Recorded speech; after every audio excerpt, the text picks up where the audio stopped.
Today, I took a good swallow of Pepsi down down into my lungs. It really hurt. I wouldn't recommend it. Okay.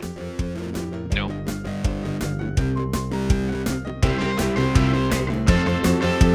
Primarily critical.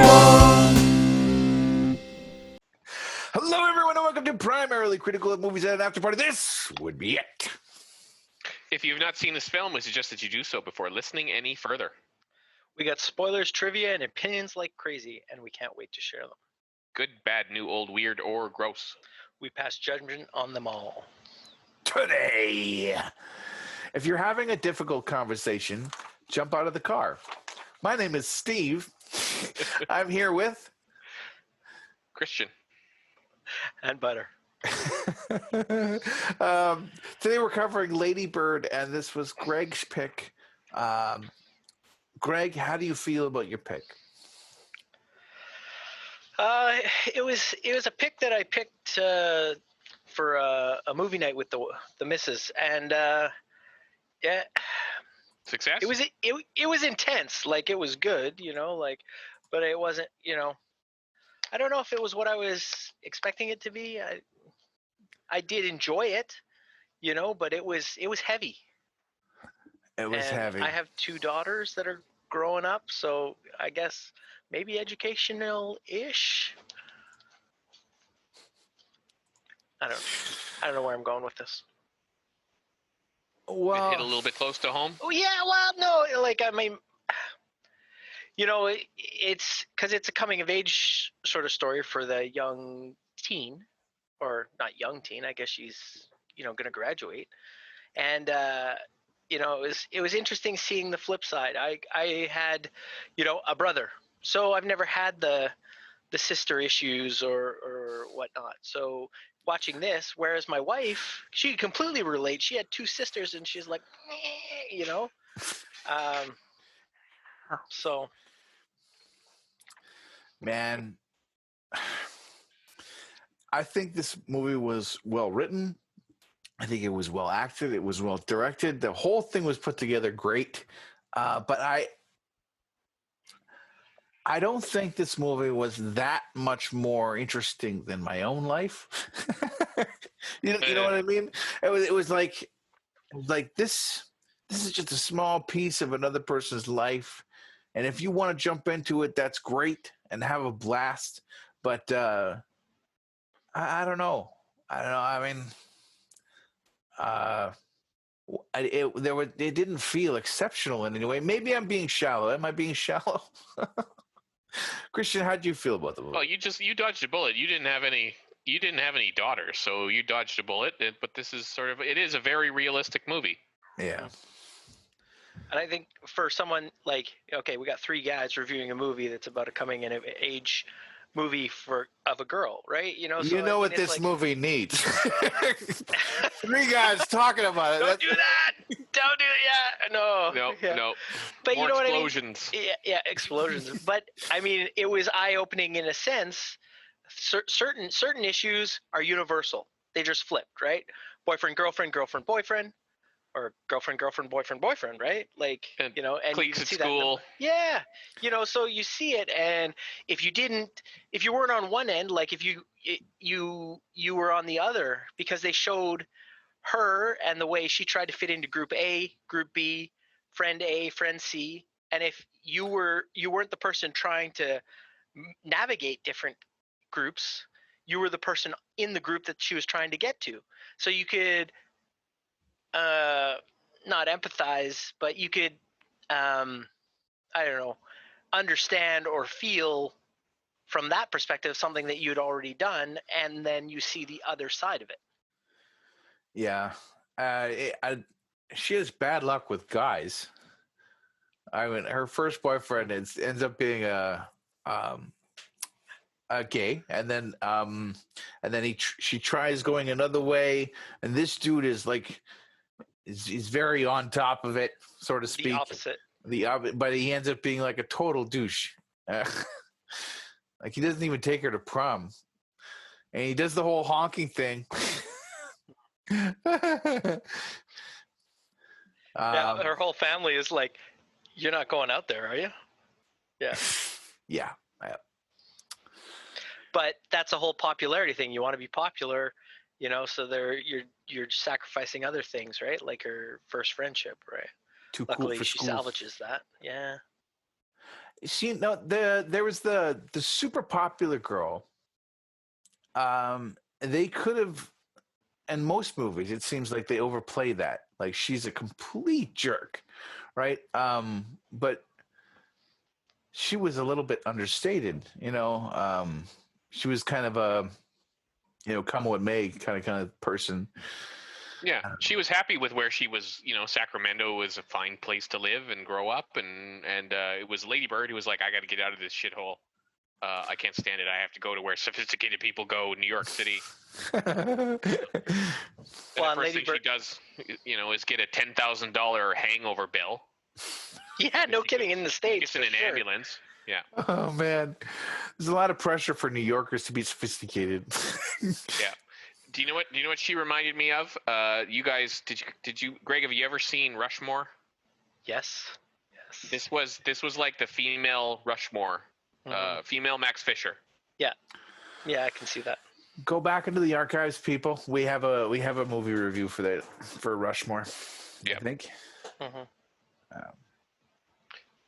And then in Northern California and Southern California might as well be separate states because they're so different. Are they? Like,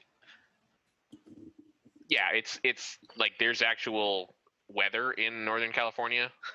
Yeah. I mean, they were still standing out on their lawn on New Year's Eve with no snow, but it was cold. Yeah.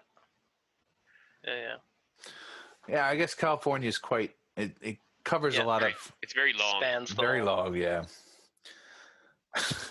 It was really interesting. There's a heavy religious element in this, and they don't dwell on it, which is nice. She's in a Catholic school, and the teachers aren't jerks, particularly. There's this one football coach who ends up being the drama teacher, and he wants to run the stage like a football field with all X's. He knows. It's what he knows. Yeah, he's a very one-note man, and you got to give it to him. He's really trying. He's been roped into it, and he's doing what he can. Yeah. Right. Like the drama prof is out for medical reasons. He's doing what he can. Yeah. But I think that's something too, right? You never. Oh well, at least in this movie, it wasn't something that teachers were always the ones that were held up to here. At least when I was growing up, you didn't have them running out or suffering breakdowns. I mean, that's different now, but it was kind of that was, it showed, like you said, they weren't like your typical Christian, and I'm the be all end all and in charge, like even the mother superior, the principal, whatever, she laughs at the joke at the end, right?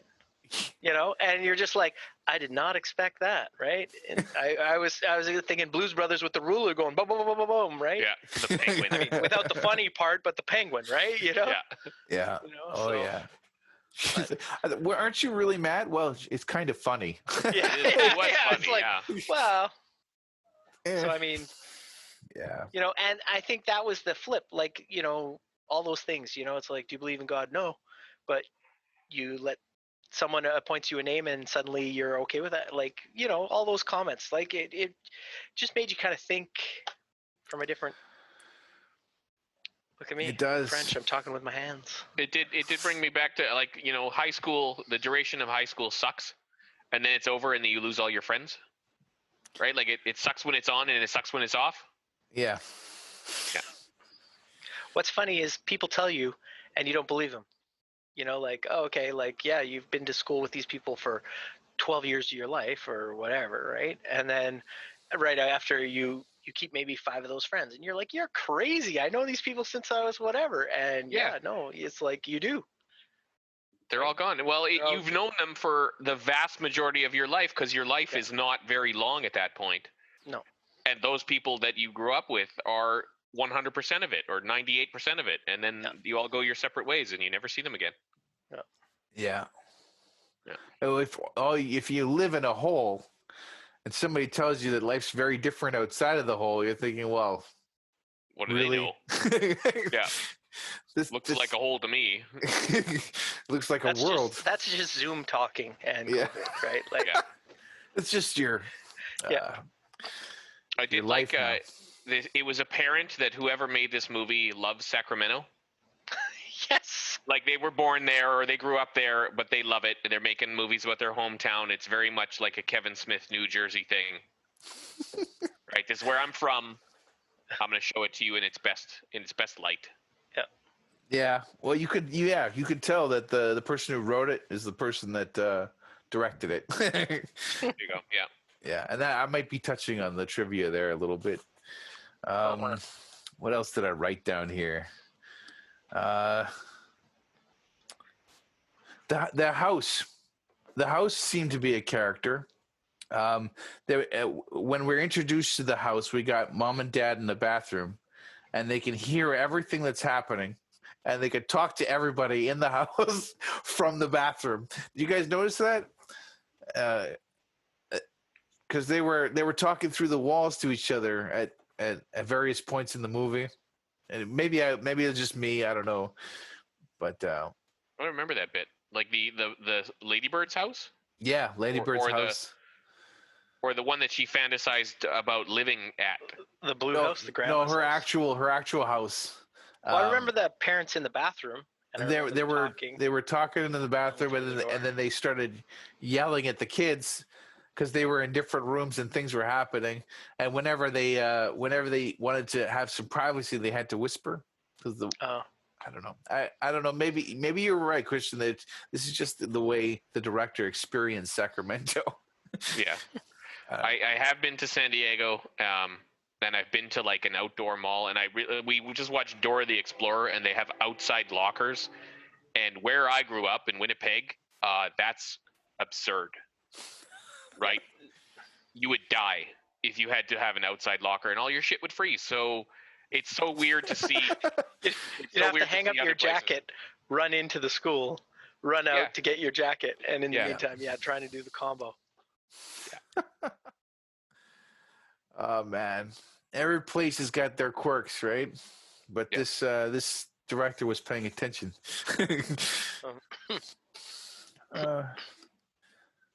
I don't know. You guys got any other curious observations for Lady Bird? Nope, that was it. Weird outside lockers. I feel I missed out on something. I should have asked my wife. Oh yeah, because I was watching it with her. I should have got her take on it, just to, from a different perspective. But I kind of missed the boat on that one. I should have. Oh well. Next time. Do you think she would want to come on to the podcast right now? She's not here, so no. Yeah. Fair enough. I would be remiss if I didn't ask. Yeah. Let's get into this trivia. Maybe it'll spark some more conversations.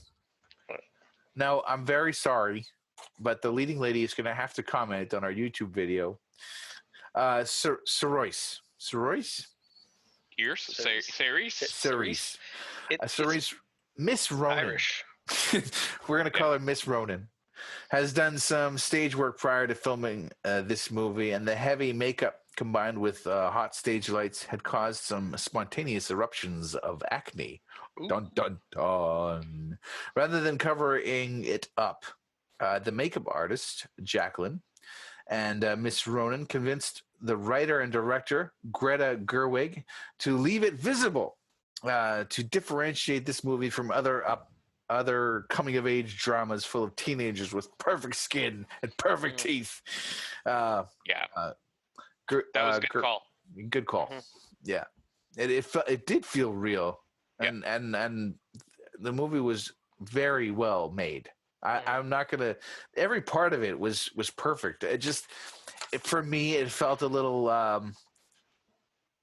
normal, blasé. Well, and at that price, what the budget? $10 million nowadays, right?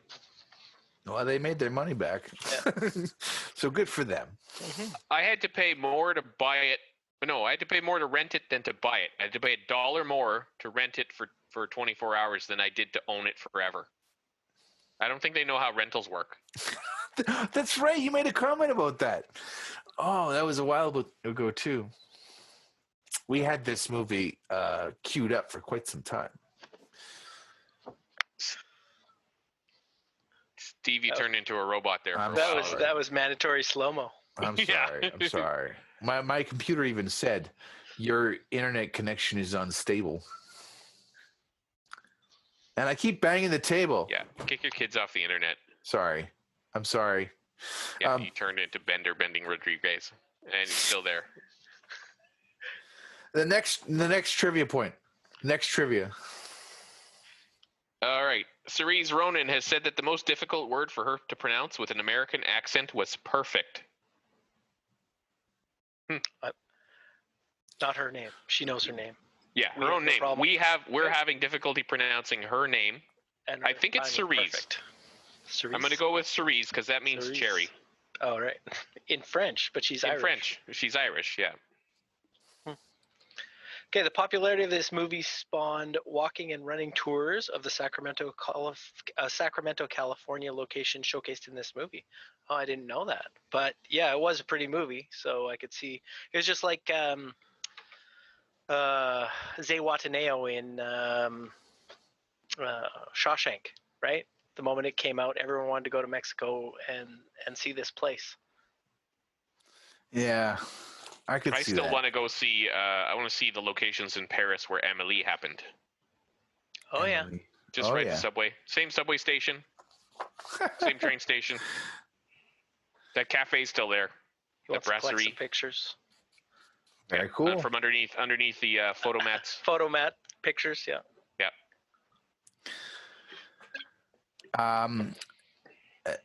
Noah Baumbach Baumbach. offered to direct this movie, but Greta Gerwig refused. She had written the script, and when she showed an early version to Baumbach, he offered to direct it. He also asked if he could help her finish writing it. Gerwig said she wanted to absorb it. She thought about it for 2 weeks and then declined, having decided to direct it. This was her.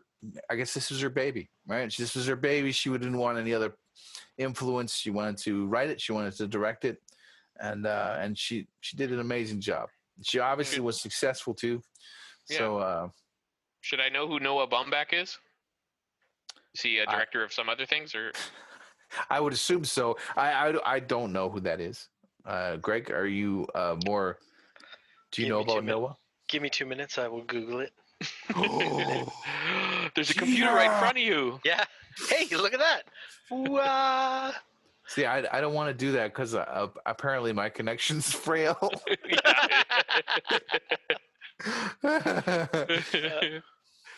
Well, Steve turns into Max Headroom. Yeah, Yeah. it's my Well, it's damn another- family. And terrible Netflix.